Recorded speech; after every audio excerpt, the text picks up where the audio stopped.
Hey Reddit, I'm Sarah Taylor, 33 years old, and these days I'm a freelance graphic designer living in a cozy apartment in Seattle with my rescue dog, Max, and a circle of friends who actually give a damn about me. I sip coffee at dawn, hustle on projects that light me up, and yeah, I've got my shit together now, but it wasn't always like this. Growing up, my life was a nightmare disguised as a normal family, thanks to my dad, the ultimate two-faced asshole. Picture this: 3 weeks ago, I stumbled onto proof that he'd been betraying us for years, funneling $50,000 into a secret family while treating Mom and me like garbage. I was scrolling through his old emails, don't ask how I got access, we'll get there, and bam, there it was. Bank statements, love notes, photos of him with this other woman and their kid, all while he verbally tore us down at home. "You're worthless, Sarah," he'd sneer after a bad grade. "Your mom's a nag, no wonder I work late." Who the hell says that to their own daughter? I felt my blood boil, my hands shaking as I pieced it together. He'd been living this double life, smiling at us over dinner while wiring cash to his hidden paradise. The rage hit me like a freight train. I couldn't eat, couldn't sleep. How long had this been going on? Why us? It gets so much worse, you guys. He wasn't just cheating, he was a master manipulator, gaslighting us into thinking we were the problem. Mom would cry herself to sleep, and I'd hug her, promising it'd get better. But it didn't.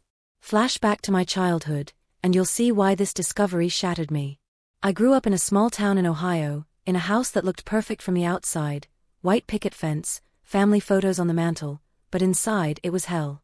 Dad was a mid-level manager at some manufacturing firm, always stressed from work, which he used as an excuse to unleash his venom. He'd come home, slam the door, and start in on Mom. "Dinner's cold again? Can't you do anything right?" She'd apologize, scurrying around like a scared mouse, while I'd hide in my room, blasting music to drown out the yelling. But he didn't stop at her. Oh no, I was fair game too. "Sarah, you're lazy, just like your mother. You'll never amount to anything." I was 8, for God's sake. 8 years old, and already feeling like a failure because my own father couldn't be bothered to encourage me. Instead, he'd compare me to imaginary perfect kids, saying crap like, "Why can't you be more like so-and-so's daughter? She's smart, pretty, driven." It crushed my self-esteem. I'd stare in the mirror, hating my freckles, my curly hair, thinking I was ugly and stupid. Mom tried to shield me, whispering, "He's just tired, honey," but even she knew it was bullshit. And the money? He controlled every penny. We'd beg for school supplies and he'd grunt, "We can't afford it," while secretly stashing away for his other life. I know that now. Holidays were the worst.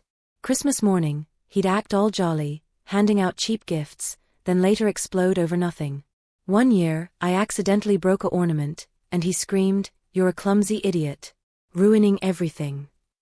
I cried for hours. Looking back, it was emotional abuse, plain and simple. But as a kid, I thought it was normal. I internalized it, became the overachiever to prove him wrong, but nothing was ever enough. By the time I hit my teens, it escalated into something darker, more calculated. God, I was so blind back then, but uncovering his secrets now? It's like peeling back layers of rot. And trust me, the teen years? They broke me in ways I didn't even realize until recently.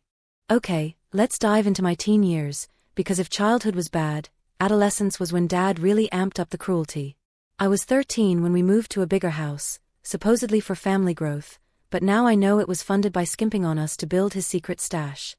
He was making decent money, but you'd never guess it from how we lived. Mom worked part-time as a receptionist, scraping by, while Dad hoarded the rest.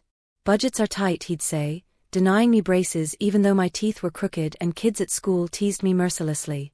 "Smile less, Sarah, problem solved." Who says that to their kid? I was mortified, covering my mouth when I laughed, feeling like a freak. But that was just the start. He started pitting Mom and me against each other, like it was a game. "Your daughter's turning into a rebellious brat, just like you," he'd tell her after I stayed out late with friends. Or to me, "Your mom's too soft on you, that's why you're failing math." I wasn't failing, I had a B-, but he'd twist everything. One night, I overheard him on the phone, laughing with someone, saying, "Yeah, the wife's a drag, and the kid's a handful. Can't wait to get away." My heart sank. Get away? From us? Little did I know, he was already knee-deep in his affair. The verbal demeaning got physical-ish, not full blows, but close. He'd grab my arm hard during arguments, leaving bruises, then deny it. "You're dramatic, Sarah. I barely touched you." Mom would ice it, tears in her eyes, but she never left. "He's your father," she'd whisper. "We need him." Bullshit. We needed therapy, not him. School was my escape, but even there, his shadow loomed. I joined art club, poured my soul into drawings, and won a local contest. Excited, I showed him the trophy. His response? "Art? That's not a real career. Waste of time." He crumpled my sketchbook once, tossing it in the trash because I spent too much time doodling instead of studying. I fished it out, sobbing, vowing to hide my passions. And the money thing? It got outrageous. For my 16th birthday, I begged for a used car, nothing fancy, just freedom. He laughed. "Earn it yourself, lazy girl." So I got a job at a diner, saving every tip, but he borrowed half my paycheck for house expenses. Turns out, that cash went straight to his mistress's account. I traced it later. Meanwhile, Mom's health started failing. Stress gave her migraines, but he refused better insurance. "She's faking for attention," he'd mutter. I was furious, yelling back for the first time, "You're the one faking being a dad." He grounded me for a month. Those years turned me into a shell, angry, withdrawn, doubting every compliment. Friends noticed, but I lied, family stuff. Deep down, I dreamed of escaping. By 18, I applied to colleges far away, scholarships in hand. Dad sabotaged it, forgetting to sign financial aid forms, forcing me to community college nearby. "Stay close, help your mom," he said, but really, he wanted control. I commuted, worked nights, watched him travel for work more. Now I know those trips were to his secret family. He'd come back irritable, taking it out on us. One fight, he called Mom a useless whore, and I snapped, throwing a plate. He slapped me, hard. "Know your place." I packed a bag that night, stayed with a friend, but Mom begged me back. "We can fix this." No, we couldn't. It only got more twisted in my early 20s, when his abandonment went from emotional to outright neglect. Jesus, thinking about it now, after discovering that $50,000 black hole? I'm shaking with rage all over again. Early 20s hit, and Dad's betrayal morphed into full-on emotional abandonment, like we were inconvenient side characters in his real life. I was 21, grinding through community college, majoring in graphic design despite his mockery. Starving artist, huh? Good luck. I'd moved out to a crappy apartment with roommates, but still visited Mom weekly. Dad? Barely acknowledged me. Busy with work, he'd text, canceling dinners. Now I know work meant funding his hidden family, that $50,000 didn't appear overnight, it was years of siphoning. Bank records show transfers starting around then, $500 here, $1,000 there, to business expenses. Bullshit. Meanwhile, Mom's migraines worsened. Doctors said stress-related, possibly early arthritis too. She needed meds, therapy, but Dad cheaped out. "Toughen up," he'd say. I chipped in for my freelance gigs, but it wasn't enough. One Christmas, I scraped together $200 for her spa day. Dad? Gave her a blender. "You need to cook better." I was livid. "She needs rest, not chores." He shrugged. "Women like gifts like that." Sexist prick. His demeaning escalated, calling me over-emotional when I confronted him. "Grow up, Sarah. Life's hard." "Yeah, because of you." He'd ghost us for weeks, claiming overtime, but I'd see his car at bars. Once I followed him, stupid I know, and saw him hug a woman in a parking lot. I confronted later, "Who's she?" He gaslit, "Coworker. You're paranoid." I doubted myself, thinking maybe I was wrong. But deep down, it festered. Mom aged fast, lines on her face from his constant put-downs. "I'm nothing without him," she'd say. I'd hug her, "You're everything, Mom."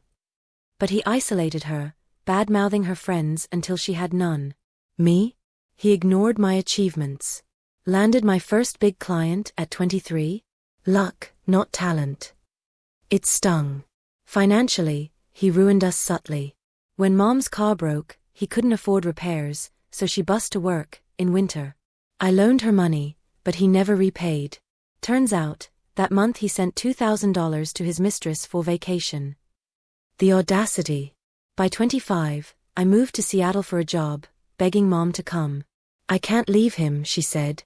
He called it running away. Selfish, like always. Our calls dwindled, he'd interrupt, steering talks to his successes. Bragging about promotions while we struggled. One rant, "You two hold me back." Who the hell does that? I cut contact briefly, but guilt pulled me back for Mom. Holidays were torture, fake smiles, him dominating conversations. Easter at 27, he announced a big investment, smirking. Now I know it was $10,000 toward his secret kids' college fund. While I drowned in student loans he refused to co-sign. "Bootstrap it," he said. I seethed, but swallowed it. Mom's health scare at 28, a minor stroke from stress, finally cracked me. Hospital bills piled, he paid minimum, complaining. Her fault for not exercising. I screamed, "Your abuse did this." He walked out. That night, I vowed change, but didn't know how. The abandonment peaked in my late 20s, turning outright cruel, setting the stage for the final blow. God, if I'd known then what I know now, I'd have torched his world sooner. By my late 20s, Dad's cruelty hit peak outrage, abandoning us not just emotionally, but practically, while his secret life flourished. I was 29, thriving in Seattle, but Mom? Stuck in Ohio, deteriorating. He'd retired early at 55, claiming burnout, but really to spend more time with his other family. Pension checks came, but he funneled most away. Mom called crying, "Bills are late," he says we're fine. I wired money, furious. Leave him. But she was broken, dependent. His demeaning? Non-stop. On visits, he'd critique my life, single at 29? No wonder, with that attitude. I'd bite back, "Better alone than miserable like you." He'd laugh, but his eyes were cold. One trip home, I found Mom's meds untouched, "Too expensive," he said. "She's dramatic." I bought them, seething. That's when hints surfaced. Cleaning his office, he asked me to organize while he ran errands. I saw a locked drawer. Curious, I jimmied it, old me wouldn't, but rage fueled me. Inside, photos of a woman and a boy, maybe 10. "Who are these?" I snapped later. He paled, "Old friends." Liar. I photographed them, but buried the doubt. It festered. At 30, Mom's arthritis flared bad, she needed surgery. Cost? $15,000 deductible. "Dad, we can't." I exploded, "You have savings." He smirked, "For emergencies." Hers wasn't. I covered half, maxing cards. He contributed zilch, then bragged about a golf trip. Turns out, that was to his mistress, plane tickets in records. The manipulation peaked at my 31st birthday. He called, "Happy birthday, kid." Sending a gift. It was $50. $50, while he dropped $50,000 total on his secrets. I hung up, tears burning. Mom visited me alone that year, frail. "He's distant," she admitted. We cried together. By 32, I hired a PI on a whim, costly but worth it. Report, affair ongoing 15 years, a son, apartment in another state. $50,000 traced, gifts, tuition, vacations. While we scraped. I confronted Mom gently, she shattered. I suspected, but... We hugged, plotting quietly. But Dad? Oblivious, still demeaning via texts, "Your mom's whining again." Enough. The soul-crushing climax came 3 weeks ago, when it all exploded in my face, pushing me over the edge. I couldn't take one more second of his bullshit lies. 3 weeks ago, everything snapped, the most humiliating, soul-crushing betrayal that finally broke me for good. I'd been sitting on the PI's report for months, stewing, but hadn't acted. Then Mom called, hysterical, "He's leaving me, Sarah." Filed for divorce. What? At 58, after 35 years? I flew home immediately. There he was, packing suits, smug as ever. "It's over. I found someone who appreciates me." Appreciates? You mean your whore and bastard kid? I spat, waving the photos. He froze, then laughed. Jealous, Sarah? Always were. The audacity. Mom sobbed in the corner, and he turned on her. You're pathetic, clinging like a leech. I lunged, but he shoved me back. Touch me, and I'll call cops. Humiliation burned, my own dad, treating us like trash while confessing nothing. He left that night, to his secret family, I knew. Mom collapsed, I held her, whispering revenge. But the breaking point? Next day, his lawyer served papers. He wanted the house, half her pension, everything. And in discovery docs? Proof of the $50,000, labeled, personal investments. Personal? It was vacations in Hawaii, a kid's braces, ironic, since he denied mine, even a down payment on a condo for them. While Mom skipped doctor visits. I read it alone, vomiting from rage. How could he? I screamed to empty walls. Flashbacks hit, every insult, every denial, all to fund this. He demeaned us to justify it, making us feel worthless so he could play hero elsewhere. The soul crush? Learning the mistress was younger, his true love, and the kid called him dad freely, while I got scraps. I felt replaced, erased. Who does that? Abandon your real family for a fantasy? I paced, furious, plotting. No more victim. This was it, the snap. I wouldn't let him win, walking away rich while we suffered. But I needed ammo. That's when my hidden strength kicked in, a plan so twisted it flipped everything. In that rage-fueled haze, I uncovered my hidden strength, a cold, calculated side I'd buried under years of pain, and hatched a brilliant plan to flip the power completely. First, I comforted Mom, got her a lawyer friend pro bono. We're fighting, I said. She nodded, fire in her eyes for once. But I needed more than court, I craved total ruin. So, I traced his double life deeper. Using the PI's leads, I hacked his old email, weak password, idiot. Inside, years of chats with the mistress, Linda. Steamy, but incriminating, admitting embezzlement from work to fund them. Borrowed from the company slush fund, he wrote. They'll never notice. $50,000 total, laundered through fake accounts. Explosive. But I wanted confessions fresh, undeniable. The twist? I posed as his mistress online. Created a fake profile on a dating app he frequented. PI tipped me, Anna, a sultry divorcee. Matched him quick, he was hunting already, post-filing. We chatted, me flirting, him spilling. My ex is a nag, kid's ungrateful, he typed. I pushed, sounds rough. Any secrets? He bit, yeah, had a side family for years. Worth it. I recorded everything, screenshots, voice notes when we called voice changer app. Stole from work to spoil them, he bragged. Divorce will set me free. Oh honey, no. I extracted details, names, addresses, even bank logins. Trust you, Anna, he said. Fool. Meanwhile, I gathered evidence, tax records showing fraud, photos of his dual homes. Mom and I lawyered up hard, filing countersuits for emotional distress, fraud. But the plan? Leak strategically. I anonymized it, ready to drop.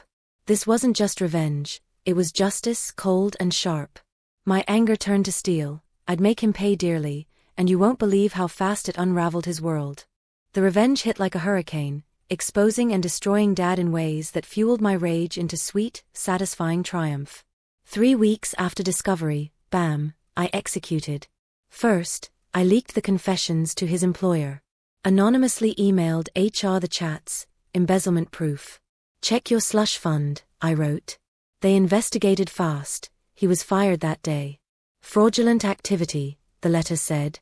No severance, pension frozen. He called raging, you bitch. This you. I hung up, smirking. Next the family, his side and hers. I sent packets, screenshots, bank trails, a fair timeline. To his parents, your son's a liar. They disowned him, calling Mom apologizing. To Linda? The full dossier, including his Anna chats where he called her temporary fun. She flipped, filing for divorce too. Turns out, they were married secretly. Dual divorces incoming. He lost everything, her condo in her name now, kids' custody battle looming. Courts? We crushed him. Our lawyer used the evidence. Fraud voided his claims. Judge awarded Mom the house, full pension, even alimony. Intentional infliction of distress, she ruled. He got nada but debts. I watched his downfall via social media. His profile went dark, friends unfollowed. Rumors spread, cheater, thief. He ended up in a motel, begging for loans. One call to me, help your dad, Sarah. I laughed, go to hell. Total ruin, financially broke, alone, humiliated. Seeing him crumble? Pure justice. But the best part? Mom and I took his assets through court, stocks, savings, all ours now. We sold the house, split proceeds, started fresh. His world burned, and I lit the match. No regrets, he deserved every ash. After the dust settled, I built a new life from the ashes, cutting that toxic monster out forever and thriving like never before. Mom moved to Seattle with me, her health improved fast without the stress, arthritis in remission, even dating a kind guy now. We used the court winnings to buy a duplex, her side cozy with a garden, mine with a home office for my design business, which boomed once I poured my energy in. No more self-doubt. I landed big clients, traveled, adopted Mac's friends became family, barbecues, game nights, real support. Dad? Full no contact. Blocked everywhere, restraining order after his desperate texts. Last I heard, he's couch surfing jobless, regretting everything, but too late. I don't care, he's dead to me. The freedom? Liberating. Waking up without that weight, laughing freely, pursuing dreams he mocked. Mom says, we're survivors. Damn right. And the moral? Real family isn't blood, it's the people who actually love and support you, through the mess and the wins. Blood can betray, chosen ones lift you. If you're in a toxic spot, get out, fight back.